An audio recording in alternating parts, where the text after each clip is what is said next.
In the temple courts, Jesus did something he only ever did once. He bent down and wrote in the dirt. But this wasn't just a moment of silence. It was a message that changed everything for the woman trapped in the middle of a trap. Today, we're looking at why he chose the earth as his writing surface, and what that reveals about the names we carry, the condemnation we fear, and the future he offers instead. This is the only moment in all four Gospels where Jesus writes anything. He does not write at the Sermon on the Mount. He does not write a letter to the disciples or compose a text for the synagogue or leave any record of his own teaching in his own hand. In 3 years of ministry recorded across 4 Gospels, in thousands of words of teaching and dozens of miracles, and more encounters than any of the Gospel writers claim to have captured, the only time Jesus is described writing anything is here. In the temple courts, in the dirt, and he does it twice. John records both acts of writing with the same careful attention he gives to the words Jesus speaks. He does not say Jesus scribbled in the dirt or appeared distracted. He says Jesus bent down and wrote on the ground with his finger. And then later, he bent down again and wrote on the ground. Twice. Deliberately. Both times noted. For 2,000 years, people have been asking what he wrote. I want to ask a different question. Why did he write it in the dirt? Because the surface he chose is not incidental. It is not the only available writing surface in the temple courts.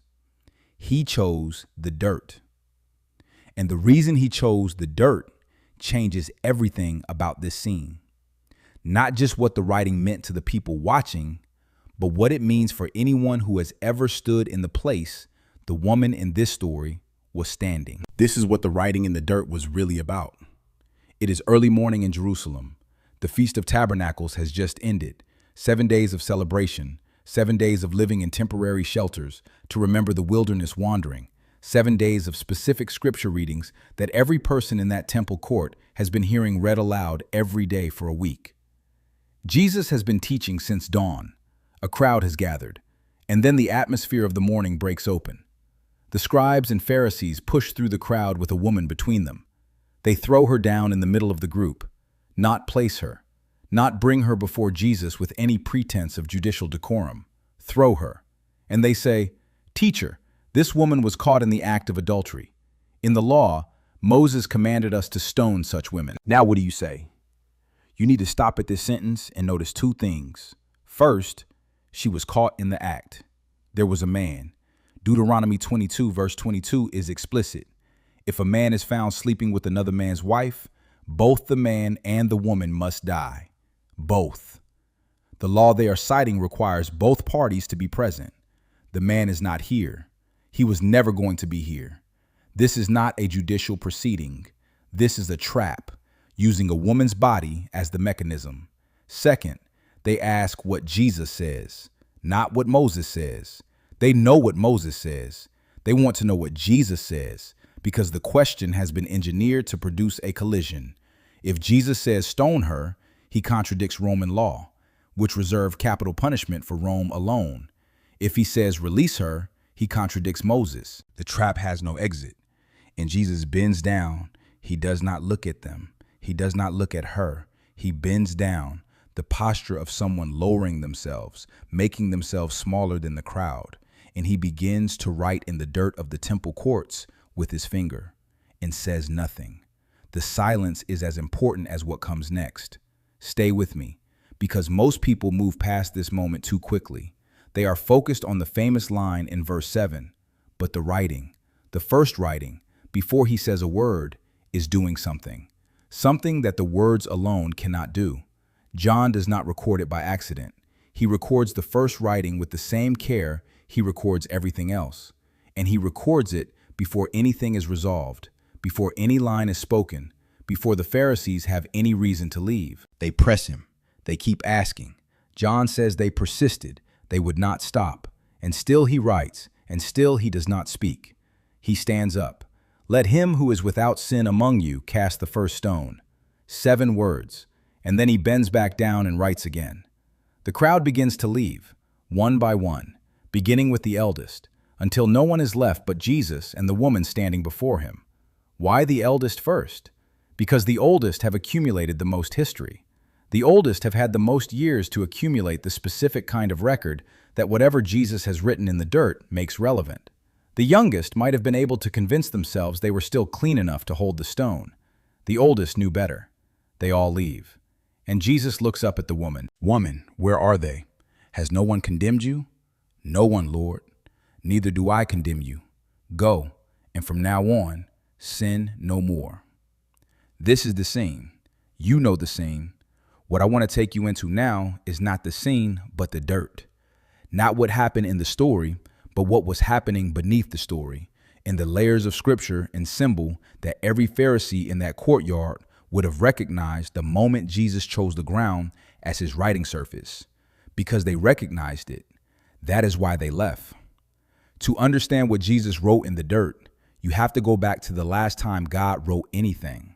Not a prophet recording a vision, not Moses transcribing what he heard on the mountain. God himself writing, the way John describes Jesus writing in the temple courts, with his own finger. Exodus 31, verse 18. Moses has been on Mount Sinai for 40 days.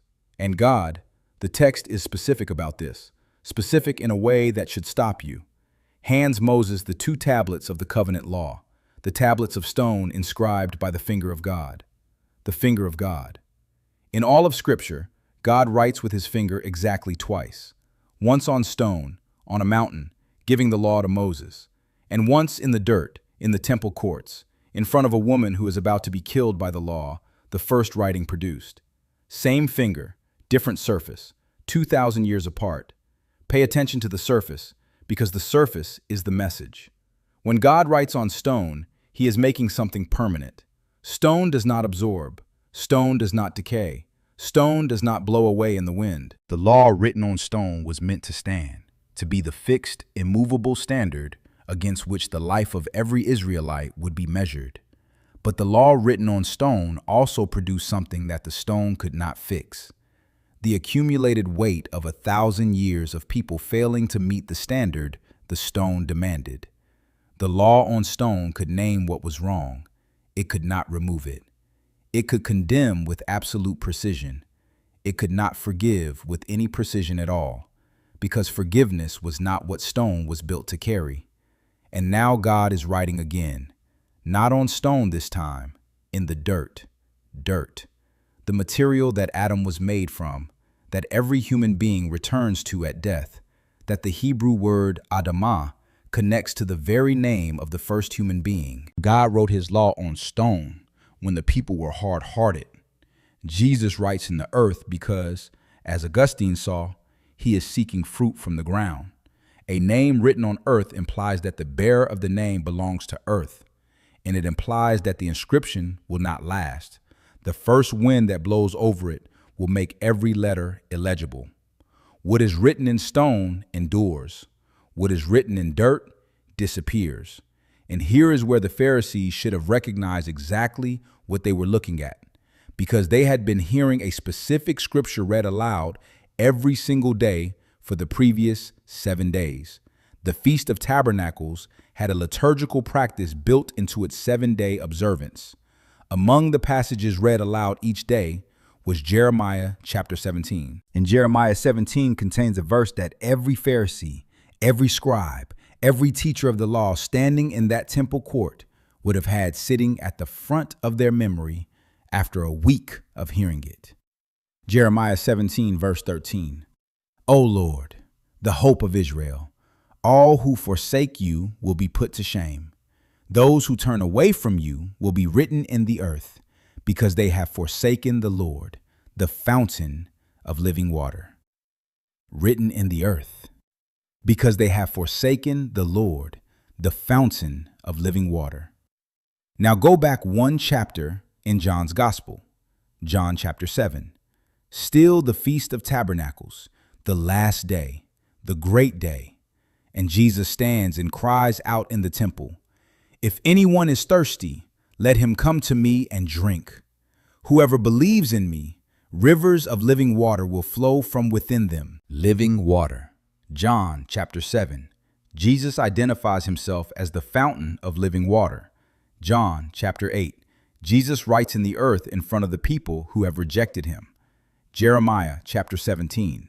Those who forsake the Lord, the fountain of living water, will have their names written in the earth. The Pharisees who are standing in that temple court have heard Jeremiah 17 every day for 7 days. They watched Jesus claim to be the fountain of living water at the climax of the feast. They rejected that claim, and now it is the morning after the feast, and he is crouching in front of them, writing in the earth with his finger. If Jeremiah 17 is sitting at the front of their memory, if the connection between the fountain of living water and the names written in the earth has fired in the minds of even the sharpest among them, then what they are watching is not a man buying time while he thinks of something clever to say. What they are watching is prophecy being enacted in front of them in real time by the person the prophecy was written about. He is not writing random marks in the dirt. He is writing their names in the place the prophecy said the names of those who forsake the Lord would be written. And here is what most people miss about the specific timing of the accusers leaving. Beginning with the eldest. The eldest goes first, not simply because they are more ashamed. The eldest go first because the eldest have the longest history. The eldest have spent the most years with the scripture. They look down at what is being written in the earth and they see, not accusations, not their personal sins listed like an inventory.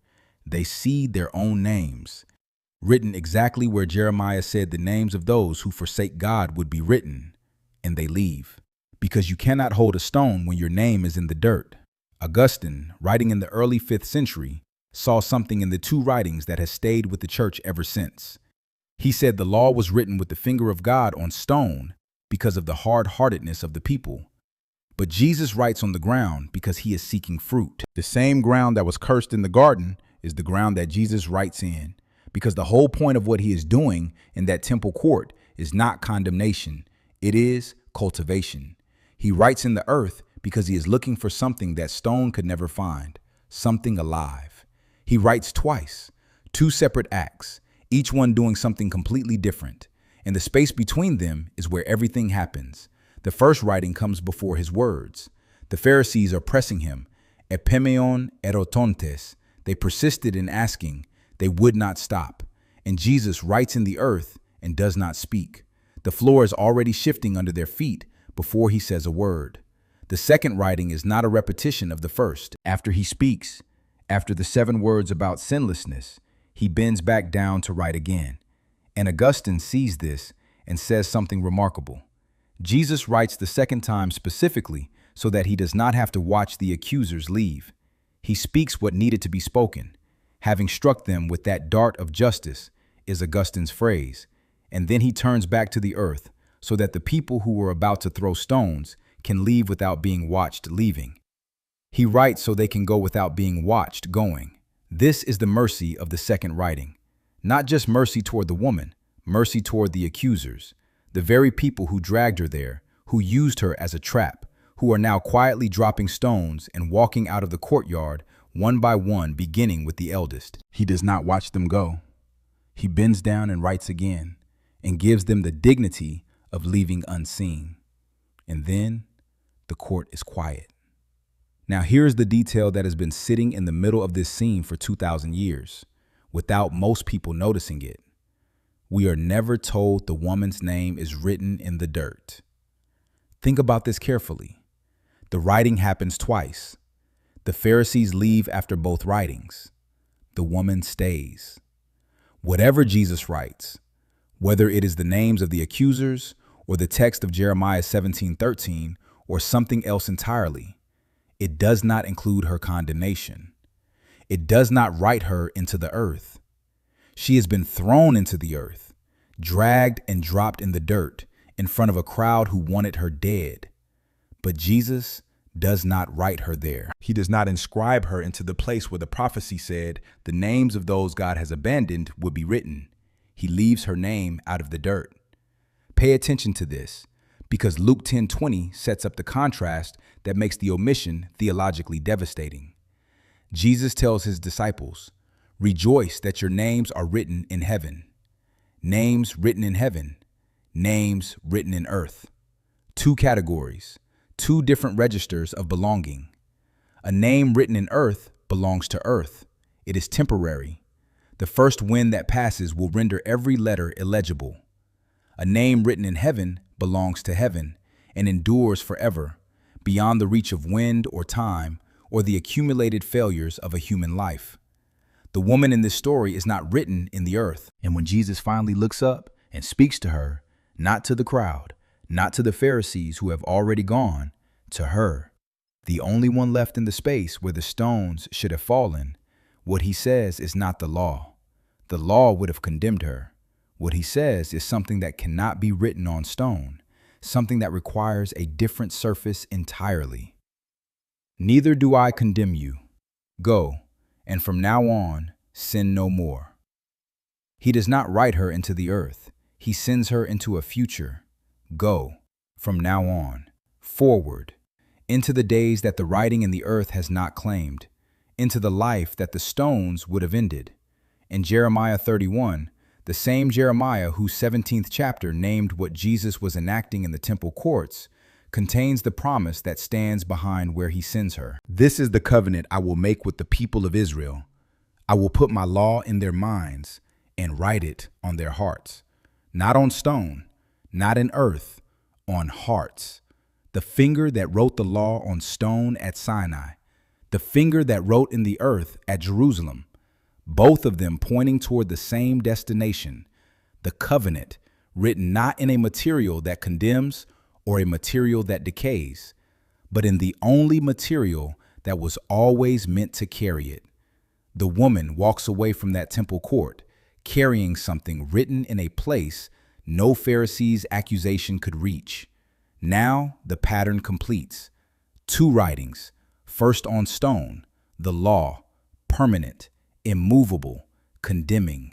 Then in earth, the names of those who forsake the fountain of living water, temporary, erasable, blowing away in the first morning wind. And between those two writings, in the space that Jesus creates by bending down and refusing to let the moment proceed the way it was designed to, a woman who should have been condemned is instead sent forward into a future with a name that is not written in the dirt. The writing in the earth is not primarily about what it says. It is about what it does not say. It does not say her name. There are three things I want you to carry out of this. The first is this: the surface matters. God wrote the law on stone because stone endures. The standard was meant to stand, to not move with circumstances. Jesus wrote in the dirt because what he was writing was not meant to endure. The names of those who forsake the fountain of living water are written in a medium that the next breath of wind erases. Whatever your accusers have written about you, in stone, in public, in the lasting registers of reputation and record, is not written on the surface that Jesus writes on. He writes in earth. Earth returns to earth. The accusation does not last. The second is this: he wrote before he spoke, because some things need to be seen before they can be heard. There are moments in your own life where something is already shifting before the words arrive to confirm it. The floor is moving before anyone has announced the movement. The writing comes first, the words come after. And in the space between them, if you are watching carefully, you can feel what is already changing. The third, and this is the one I want you to sit with: the woman's name was never written in the dirt. Whatever your worst moment has been called, whatever name it has been given, whatever record it has made, whatever stone it has given other people to hold, Jesus is crouching in the temple courts with his finger in the earth, and your name is not what he is writing there. The accusers leave. The woman stays. And the one who could have condemned her looks up and speaks the only words that matter. Neither do I condemn you. Go. From now on, whatever the next chapter of your life is, whatever the from now on looks like, it begins in the space the writing created, not in the stone of the law that named what you did, not in the earth where the accusers' names were written, in the forward direction of the only one who had the right to say stay and instead said go. If this video meant something to you, leave a comment below with the words, Neither do I condemn you. Just that. And if you know someone whose name has been written in the wrong place by the wrong hands, someone who has been thrown into the dirt in front of a crowd and is still waiting for the crowd to leave, share this with them. Not because it will immediately erase what was written, but because the one who wrote in the earth that morning did not write her name there, and he does not write yours there either. We will see you in the next one.